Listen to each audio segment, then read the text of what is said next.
Sasabak na sa half-court stage ang Gilas Pilipinas Women sa FIBA 3x3 Under-23 World Cup.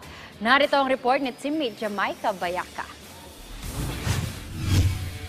Magsisimula na ang kampanya ng Gilas Pilipinas Women sa FIBA 3x3 Under-23 World Cup ngayong linggo. Matapos mangibabaw sa FIBA 3x3 Youth Nations League Asia Pacific 1 sa Doha, Qatar, nakuha ng pambansang koponan ang tiket patungong World Cup. Bahagi ng kanilang paghahanda ang paglahok sa Pilipinas United 3x3 League nitong Agosto, kung saan nasubok ang opensa at depensa ng koponan laban sa mga koponang Asyano. Dito ibinahagi ni Team Captain Casey De La Rosa na nagsilbi itong preparation sa kanilang laban sa international stage na nagpalakas lalo ng kanilang team chemistry at komunikasyon sa loob ng court.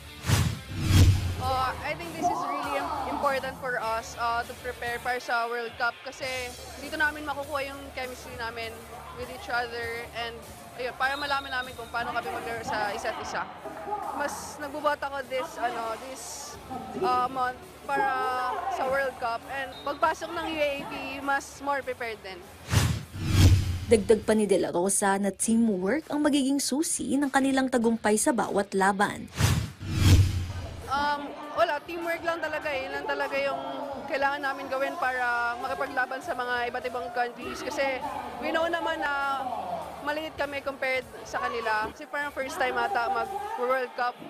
So, super excited for kung paano maglaro yung ibang countries. Kasama ni Casey sa koponan sina Christine Cayabyab, Cheska Apag, Jem Meñano, Shelo Padulagan at Elaine Etang. Ayon kay Cayabyab, kahit busy sa ACADS, binigyang daan nila ang training para ipakita ang magandang laro. Nag-start na kami mag-training first week pa lang ng August kasi na-announce sa amin to ng coach namin na may ganitong klaseng tournament, which is very happy kami and excited. Most of us are student athletes, so yung schedule pa lang and yung kung paano namin i-adjust yung oras ng training, oras ng laro, and oras ng klase namin. Pero sinasabihan naman namin yung head coach namin na sa ganito, kunwari Monday, may pasok kami ng hapon. So nag-a-adjust yung training ng morning para mas kaya namin mabalanse. Kasama ng Gilas sa Pool B ang malalakas na koponan ng USA, Mexico, Spain at Chile. Gaganapin ang tournament sa Chong'an, China mula Setyembre 17 hanggang 21.